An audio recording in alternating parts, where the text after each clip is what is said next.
Today, I just want us to look at this good concept under cash flow. This good concept under cash flow statement. Preparation of what? Cash flow statement. Cash flow statement.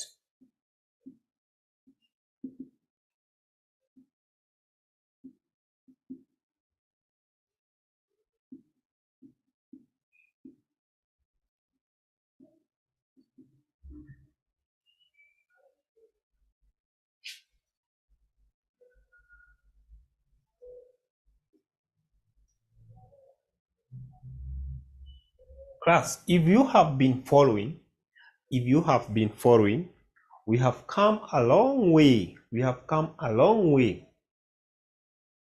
At this moment, you understand the format of coming up with what? Or preparing the cash flow statement. At this moment, if you have been following. At this moment, you understand some of the activity or the activity involved in the cash flow statement.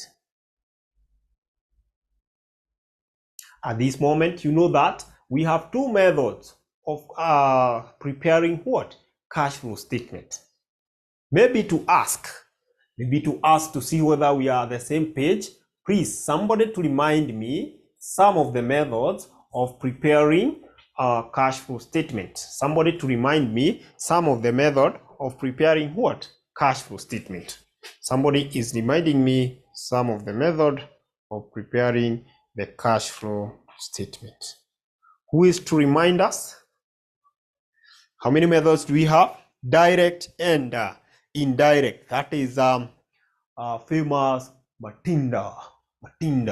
Famous Matinda natuambia direct and indirect method. And in most cases, you'll find that during examiner will ask you to use you use this standard IAS 7. That means you are supposed to use what? The indirect what? The indirect method. What am I saying? Indirect method is common. Indirect method is common and highly examinable. Therefore, I want us to look at a question. That was tested in December 2023. Question that was tested in December 2023. It was question number 4.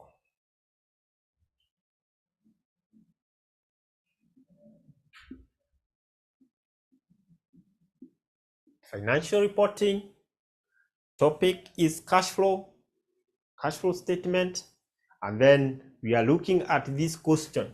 Question number 4. It was tested in December 2023. December 2023. Good. Can you remind me of the 3 activities before I display my question there? Before I display my question, please remind me the 3 activities that we expect under cash flow. When we are preparing cash flow statement, we have 3 major activities. Now somebody is reminding Mwalimu the 3 activities. What are some of the 3 activities? Let's mention them. 3 activities. Somebody is giving us. You can mention one by one. Moja tu. It's not a must you mention all of them. Operating activity. Asante. Yes. Operating activity.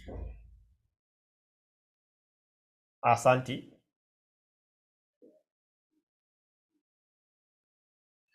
Number 2,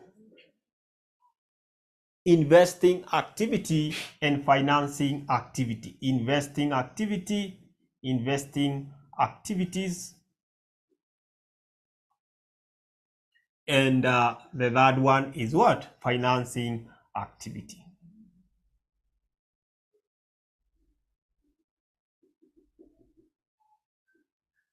Operating activity, day-to-day what? Operations.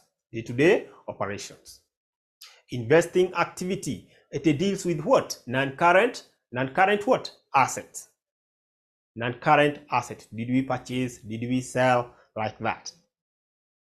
Then financing activity, it deals with, we are trying to do what? We may sell share, we may acquire new loan, we may pay that loan, like that, like that. I want to share a question with you. I want to share the question with you. I want to share the question with you, and you have to look at it very well. Have to look at it very well. You have to look at it very well. So allow me to check my question. Check my question here. My question is somewhere here. I want to share with you this question. Downloads. Where are my downloads here now? Okay, they are here. I have this question. Yes, this question is a nice one. All right. I'm now sharing my screen, and the question is here. All right. First of all, have a look at that paper. In fact, even your paper, you are going to do it in the morning. Financial reporting is a morning paper. It's a morning paper. It's a morning paper. You can look at the first question. That is a structure of what you expect in April. It's a month and some few days to come. Month and some few days to come. You expect to see such. You see that theory question. Sometimes they take it as question number 5 and replace question number 1 as mathematical question or computation. Therefore, you need to do what? You need to understand the structure. Can you look at what they were given as question number 2? Question number 2. That question, even without reading, you can tell me what it entails. It is automatically what? A group consolidation question. Very easy. A group consolidation question where we have 3 companies. Wachana na hiyo. Question number 3. This is I think this was a branch. Partnership. Okay, that's partnership. All right. Partnership. Now here we are. This is the lion, elephant in the house. Elephant in the house. Elephant in the house. Can you look at that question very well? If you can take a screenshot, of that question, the better. Because throughout our session, this is the question I want us to focus on. This is the question I want us to focus on. So please, by indication of Y for yes, let me know whether you have taken a screenshot of that question, that part. That is the first page. Have you taken the picture of that question? Sitaki kuacha mtu nyuma, so give me a signal. Give me a signal. You need to have the question with you. You need to have the question with you. Miss Winfrey akonayo already. I want to get like 3 more. Good. Lenovo, happy to see you. Matinda, asante. All right. That is the first page. The second page is here. Kumbe hata haina additional information mingi. Chukua hiyo sasa. Pick that one and then we start working.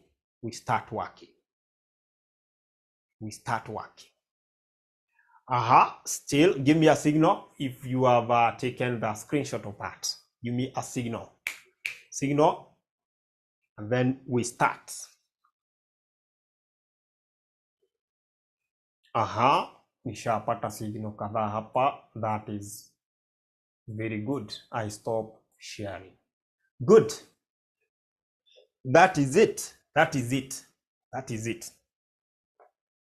Now, the questions read, the following financial information was extracted from the accounting record of Bundo Limited, a public limited company.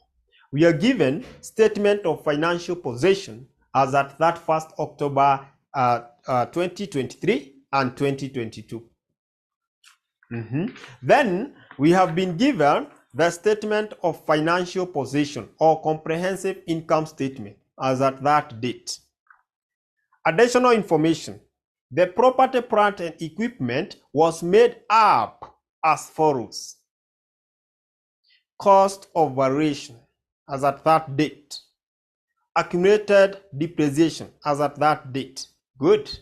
Then we have the carrying amount, which is the same as what? The net book value. So if you are to find out whether there was a purchase during the year of the PPE, you can either use cost or you use what? The net book value.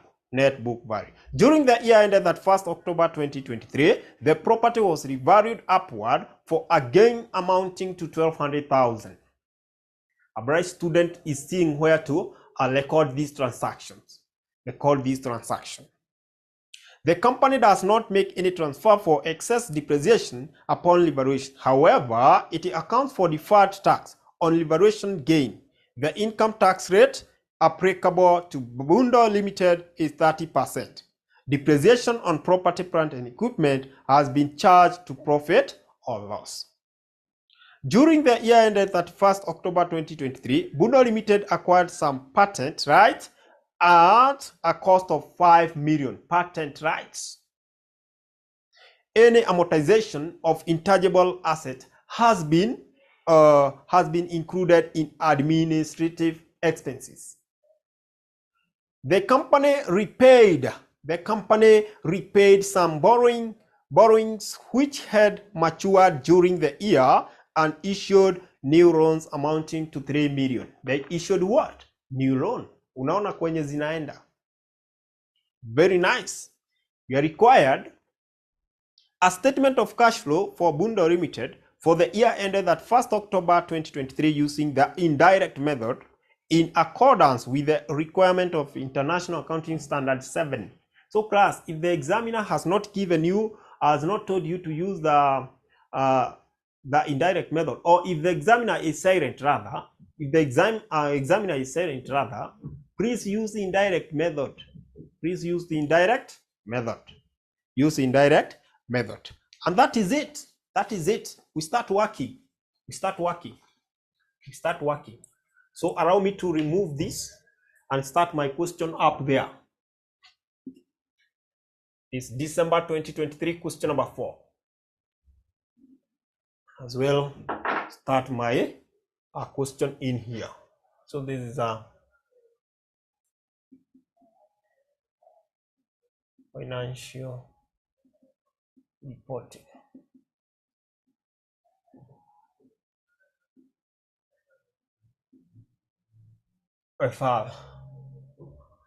So that is it. We have to start with our what? With our heading.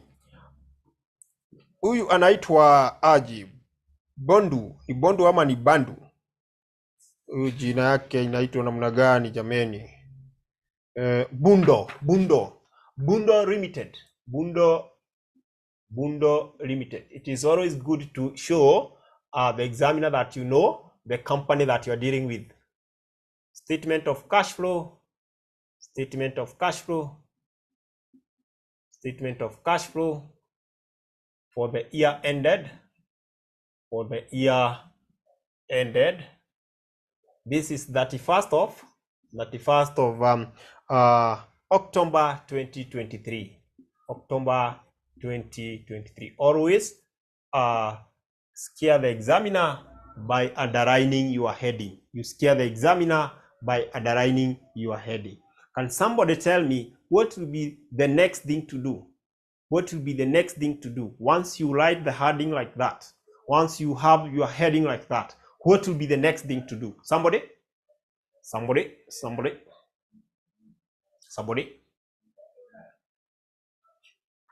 I'd like you to note that it is always good to check whether our sharings are in million, whether our sharings are in thousand. In our case, we have eliminated Three zeros are eliminated. 30 are eliminated. Therefore, we shall be eliminating 30. So our sharings are in thousand. 30 eliminated. Very very important. Watu wengi wameanguka hii mtihani na wamerudi tena kwa sababu ya nini? Hapo mtu anafanya tu swali yake vizuri, but he or she forget to indicate this one. So if the sharings are given in million, please indicate. If the sharings are given in thousand, please indicate. I don't want you to fail. I want you to go to the advanced level. You do your BDA, Business Data Analytic. You live outside there. You get promoted at workplace. Tujenge nchi. Haya. Now we shall start with the cash flow from operating activities. Allow me to leave it at that point. Cash flow from operating activities. I'm using direct method, indirect method. I'm using indirect method. Can somebody tell me the first item that I should think of? Remember, these are two-way. This is a two-way. What is the first item that I should think of under my operating activity section?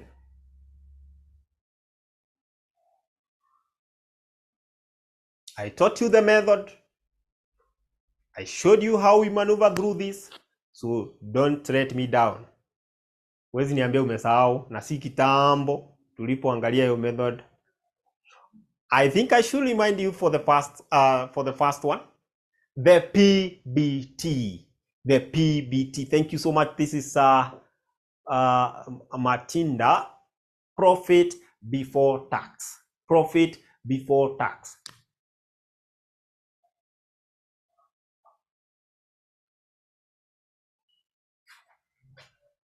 Profit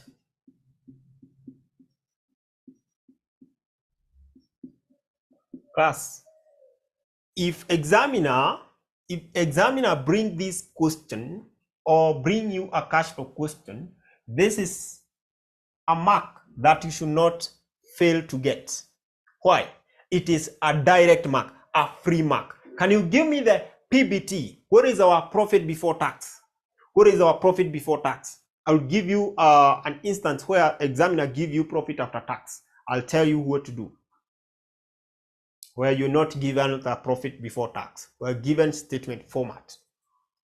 Can you tell me from our question, I think everyone is having a question here. Everyone is having the question here. Can you give me the profit before tax? I'm getting this from Maltida. It is 18,700. 18,700. I should put it here. 18,700. I have also to confirm. Yes, profit before tax is 18,700. 18,700. Faith pia amepata hiyo. I wish that kila mtu angetupatia what they can see. That is very nice. Good. That is a free mark that everyone should get. That's just a free mark. A matter of knowing where you place it, a matter of knowing where you get it from.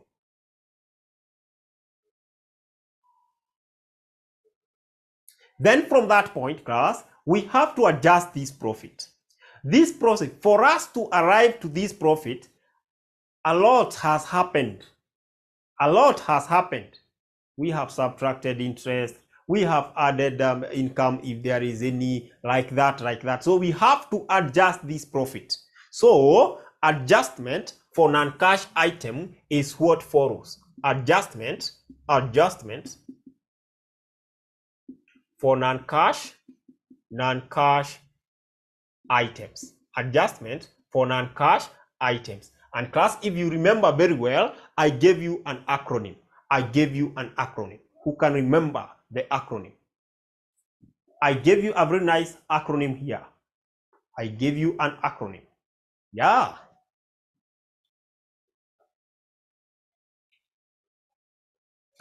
Let me see those people we were together during that time. I gave you a very nice acronym. Who can remember? DIAL. You cannot remember that. DIAL.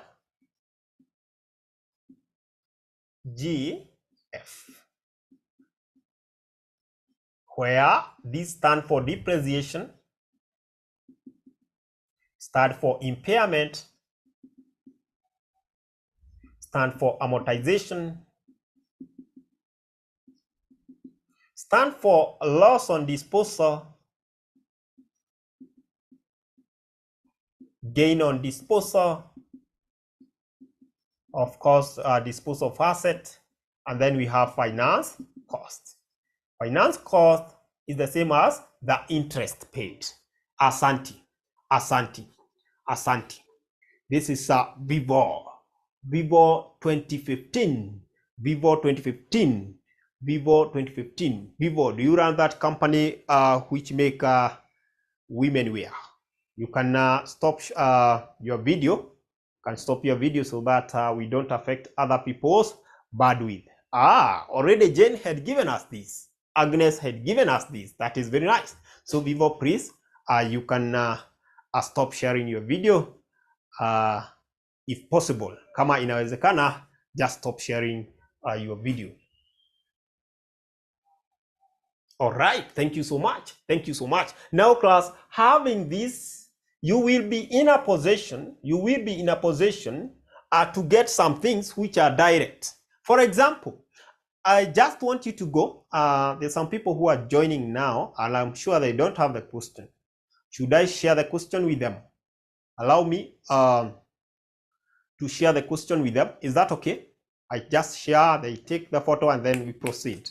Remember, we are a team here. We are a team here. We are a team here.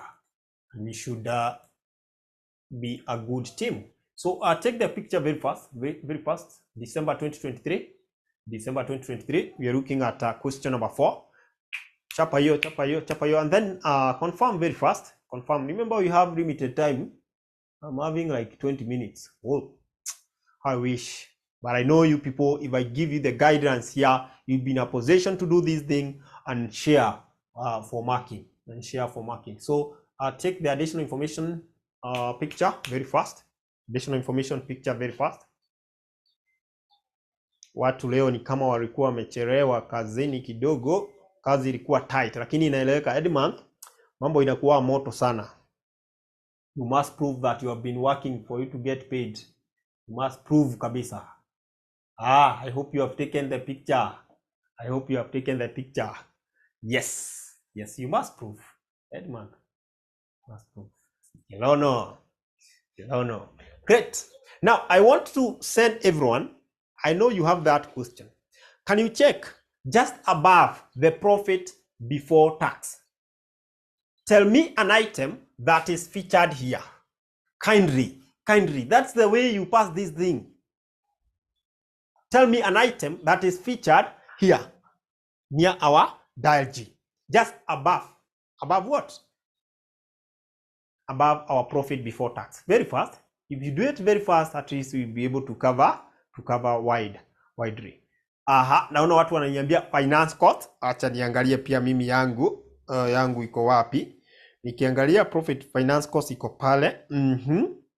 Yeah, finance cost. What has been done to finance cost for us to arrive to this profit? What was done?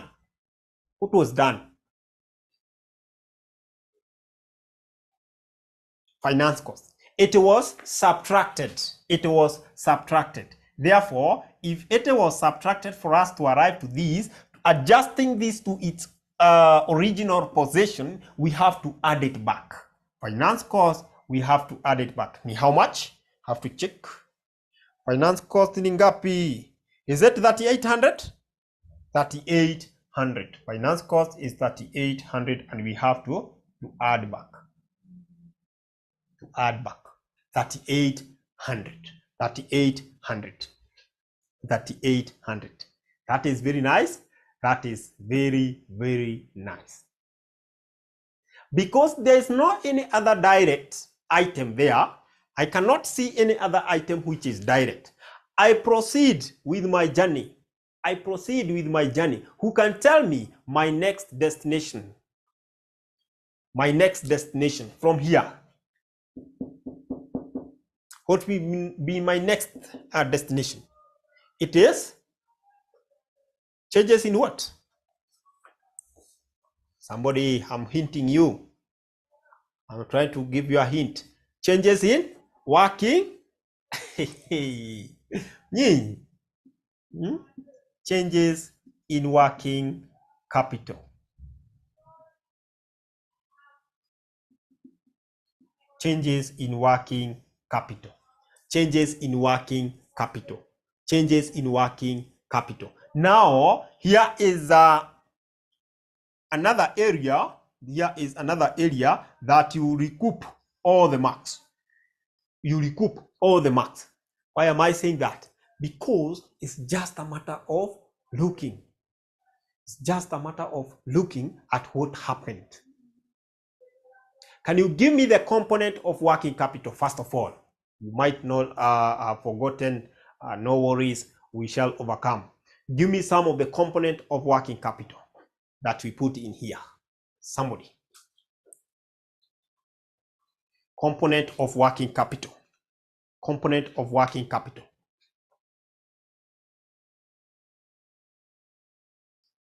Nyinyi nawaona 18. Inventory is one of them.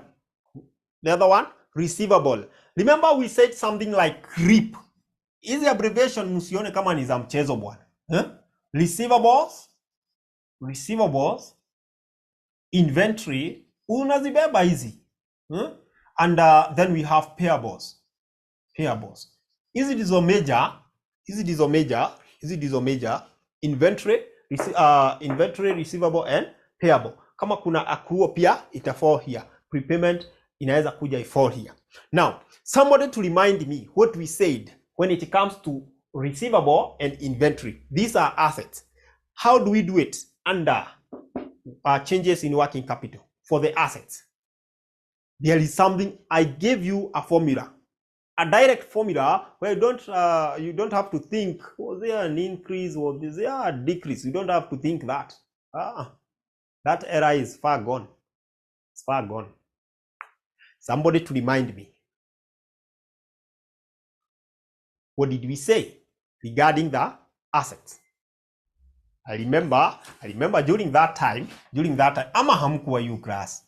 Ama hamkuwa. Probably hamkuwa. Let me assume that everyone who is in this class was not there. Is my assumption okay? I just assume that you are not in that class that I'm referring. It is for our asset, it will be the opening value minus closing. For liability, it will be closing balance. I can call it even balance minus opening balance. Like that. OCCO, as simple as that. Now, let's go direct to our balance sheet and check what we have. Under current assets, niko na nini? Inventory. I want somebody to tell me what was the balance brought down. Or what is the opening balance? If I talk of balance brought down, the opening balance. What was the balance brought down for inventory? 5760. Let me see. I have to look at it. Asante. Now, examiner is always wise. He knows that people don't look at the years above there. And people tend to assume that the first column is for the previous year. But that is not the case. You can see the first column is for the current year. So it's always good to be very keen. So we've been told by Agnes that our balances, the opening balance was 5760. So I'll just come here and say 5760 minus my closing balance for inventory is 5880. 5880. And then you give me the result, and the result must be put the way it is. If you get a negative, once you use this formula, if you get a negative, put it as a negative, reflecting what? There was an outflow. Remember, negative hiyo ni outflow, positive ni inflow. Haya, nipatie hiyo sasa. Nipatie hii. The difference, let's see whether there was an outflow or an inflow of stock. And I have to adjust my camera. It adjust the camera muone hizo maformula. Negative 20 napewa negative 120. So you just put it direct. So that means there was an outflow. What does that mean? It means in our cash we purchased more what? More stock, and our cash reduced. Hiyo ndio inamaanisha. We purchased more stock, our cash reduced. Na hii ina indicate tu hivyo. Unaona stock ilikuwa 5760, ime increase. So what has happened for our stock to increase? That means we have what? We have purchased more stock. So what happened to the cash? Since we are looking at the cash flow, tunaangalia what is happening to our cash. Our cash has reduced by 120. This is the money worth what we bought. First of all, can you confirm whether we are together up to that point? Confirm whether we are together up to that point. Are we together?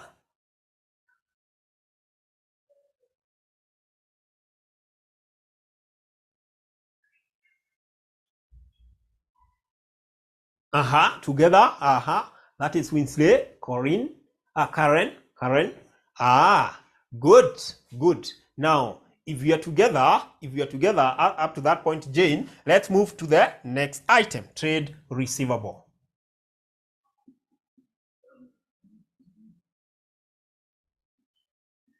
Somebody to tell me the first value I write down ya trade receivable. First value yenye nitaandika chini ni gani?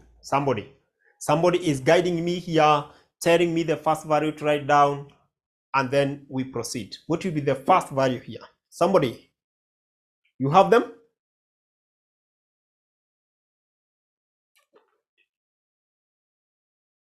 Can you see 4290 in the year 2022? 4290. Kwa sababu that fall under what? Opening minus closing. Minus 4070.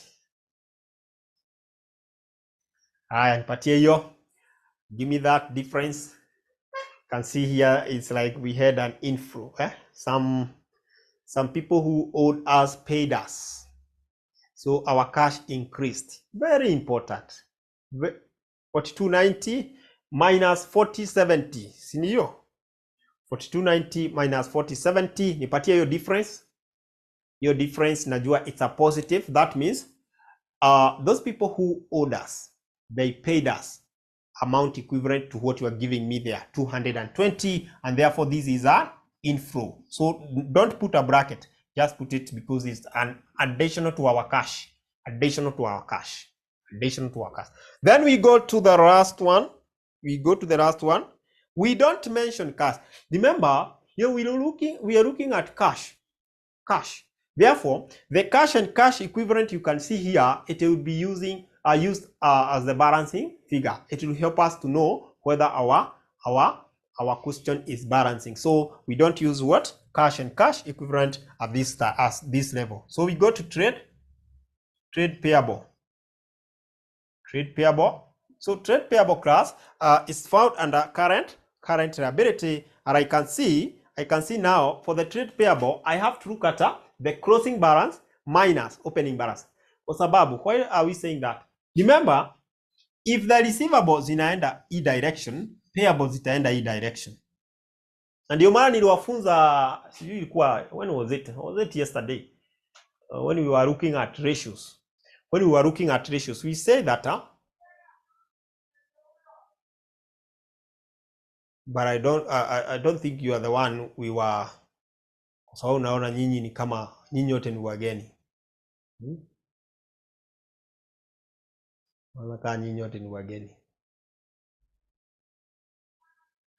Do you remember what we said, that if you owe your suppliers, you should take very many days to pay them. So you take more days before you pay them. Mishika. So that you be getting more profit from what? From the good they supply to you.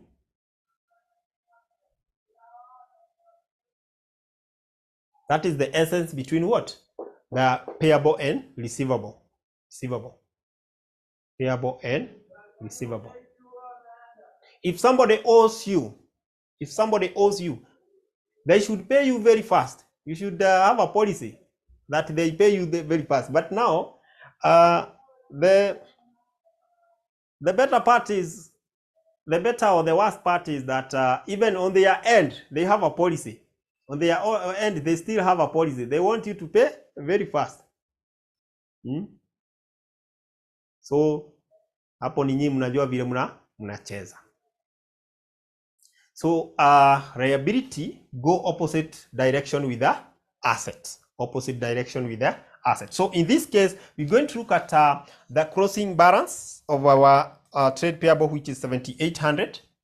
7,800 minus 8,200.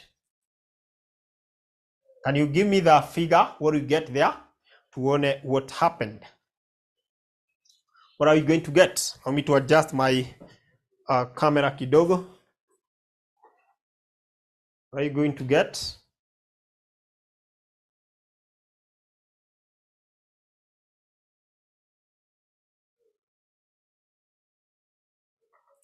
Patia hiyo.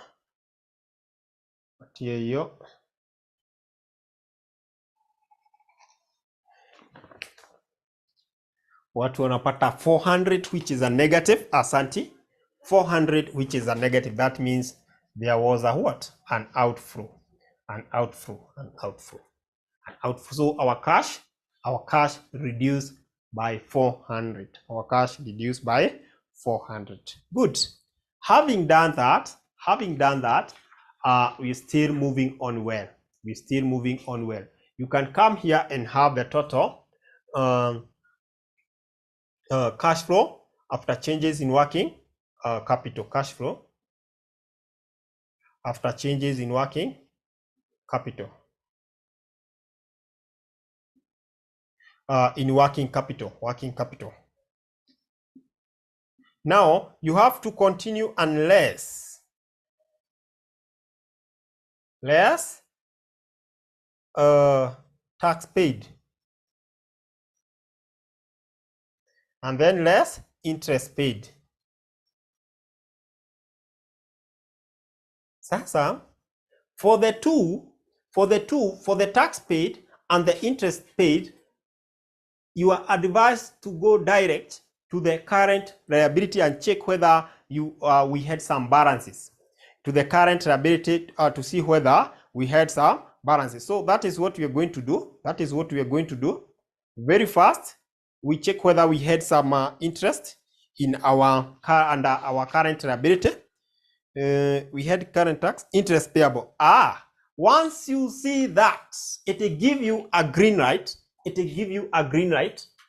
To proceed and get what? I want you to be very keen here. Nimeona ziko.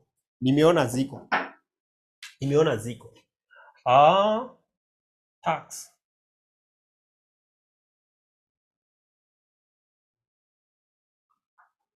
At the account, this debit side, this credit side. Can you tell me? This thing we have sung for very many times. Which balance does tax has? Does tax has a debit balance or a credit balance? My fellow accountants, it has a credit balance. Therefore, the balance that was brought down. Balance brought down is always credited. Once you say that tax has a credit balance, it is the balance brought down that we are looking at. The balance brought down is the one we'll dictate. Therefore, balance carried down will be on this side. Now, from the question, can you give me the balance brought down? Can you give me the balance brought down for a tax? This question is very interesting, very easy to pass, very easy to pass, very easy to pass. 5570, let me confirm. I have to confirm. Tax, current tax, 5570, brought down 2022. Asante Agnes, 5570.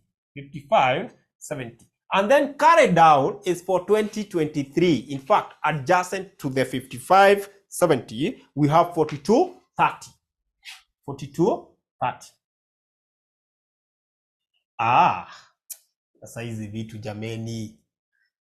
jameni, itakuwa ngumu kwenu kweli? It should not. Now, I want you to tell me or to guide me.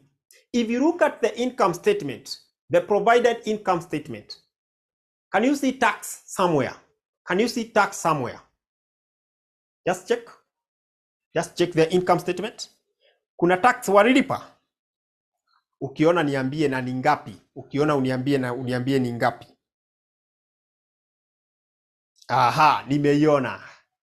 How much tax did they pay? Just check the original income statement.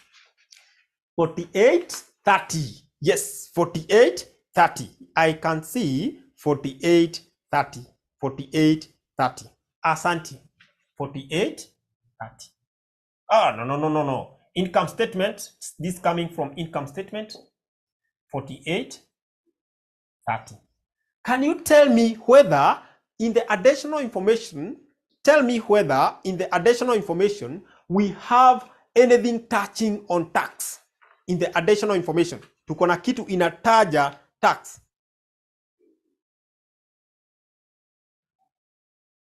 In the additional information, do we have anything touching on tax?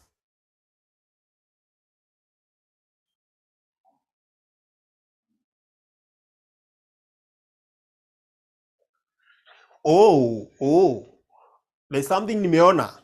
Kumbe tulikuwa mpaka na deferred tax. Tulikuwa mpaka na deferred tax. Nipatie mpaka hizo balances za deferred tax. Nipatie balance ya deferred tax pia. Deferred tax hii ni ya current tax. Nipatie balance brought down ya deferred tax. Hii ilikuwa moto. Hii. This was fire. Nipatie hiyo ya deferred tax. 70. Asante. Aha, na nipatie hiyo ya carry down ya deferred tax. 6750. Asante. Now we need to check whether we have any other information touching on our taxes here. Any other information touching on our taxes here? Naona kama tuko okay.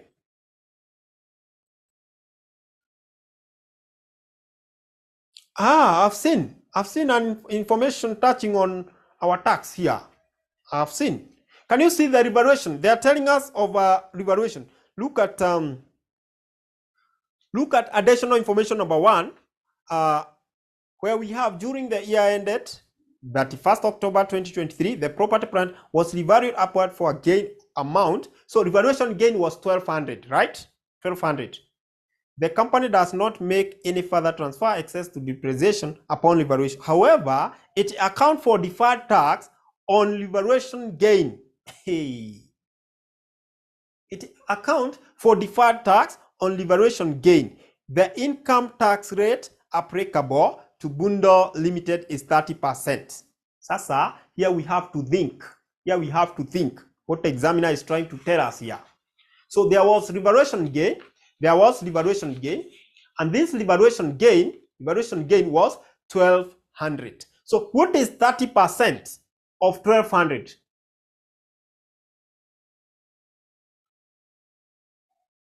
What is 30% of 1200?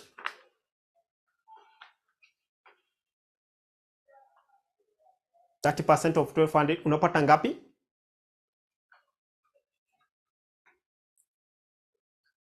Aha. 360. Good. 360. And then when you look at our income statement, we are told revaluation gain on property net of deferred tax is 840. Is 840. Now, can somebody tell me where do we take your 360? Where do we take our 360? Somebody tell me where we take the 360. Somebody is telling me where we take your 360. Is it credited or is it debited?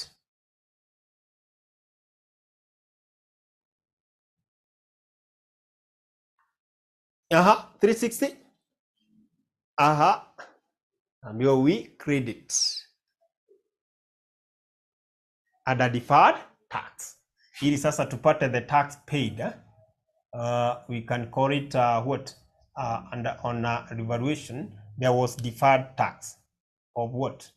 Of ningapi? 360. Yes, 360. Now, can you tell me what was taken to the bank? And that is the tax paid. Tax paid yenye tunataka hapa. Hiyo swali ilikuwa hatari zaidi. Hatari zaidi. Give me this total and then the balancing figure bank account. Itaenda kwa bank. Hiyo ni tax paid. Na ndio tunataka. Hey, hiyo watu wali sweat. Mpaka kwenye wafai ku sweat. Forehead hapa. Na sweat hadi forehead. No, it's good to sweat anywhere else, but forehead. Ati sweat inatiririka kutoka forehead hivi. You can imagine. So give me the total. What's the total? I guess this side has more. So give me the total here.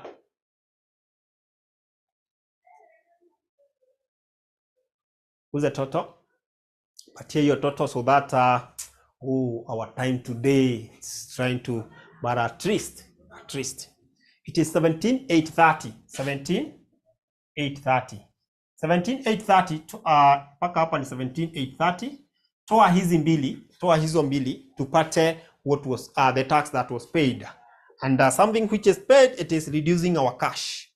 Now give me this, Jane. Give me this. This minus 2. 6850. 6850. 6850. It was the tax that was paid. 6850. Therefore, this one we subtract. Now, for the interest paid, still, we're going to use that method. I think interest account. This is a credit debit. Interest class ni kama haina maneno mingi sana. Balance brought down. Nipatie balance brought down ya interest yetu. Tumalizie hii. Carry down. Interest balance brought down ni ngapi? Interest 68. Yes, Karen, asante. Interest yetu nipatie. Taka tumalize, najua there are those who are wanting to go back to work.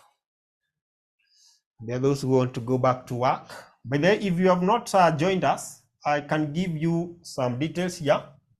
Our customer care details. They'll assist you to join us. If you wish to join our ongoing classes, you can contact this number. Now, where do I use this? This number, 719 525,000. You're charging 4,000. 4835. 4,800. 3,500. And then tulikuwa na ile ya income statement. From income statement, finance cost 3,800. Haya, tuko na kitu kingine kweli inatu affect? Hatuna. So that one you just give me the total here. And then we get our bank account. What did we pay? Bank account. What was the interest paid? Like that, as simple as that. So what's the total that side? That side inafaa kuwa 70 something, 8,600. Is it 86? 86 kwa sababu hiyo ni 88 kali 1. 8,600. Aya, nipatie interest paid. Nipatie difference hapa. Class, give me that. And then it is 5100. 5100, hiyo ndio pesa ilienda kulipwa hapa. 100, hiyo ndio walilipa kama interest. Now class, I want to give you I want to give you some task. Please go. In our question we have PPE. We don't have very many things. We don't have many things, but we have PPE. We have PPE. So under PPE we can get depreciation, and then we had intangible asset. We can get impairment. Once you go and attempt to get the two, go and create the PPE account. Go and create the PPE account. Go and create PPE account or draw PPE account. It's easy. And then try to get what? Try to get the depreciation PPE account. Let me hint you, give you a hint. PPE account, this is an asset account. So this debit, this credit. So the balance that is brought down will be on the debit side. Then balance that is carried down will be there, like that. This is an asset account. This is an asset account. Then anything that will reduce the PPE, kitu kama depreciation, kitu kama disposal, it will be credited. Anything that increases our PPE, like valuation gain, purchase of a new PPE, it will be debited. Please do me a favor. Go and do that. Go and do that as an assignment. Go and do that as an assignment, because the two items are the one remaining here for us to do what? To be able to do what? And remember, these two are subtracted in our income statement. Therefore, you will be adding them. You will be adding them. You'll be adding them. Then you sum all these and get total cash flow from operating activity. Total cash flow from operating activity. Total cash flow from operating activity. So that's in our next meeting.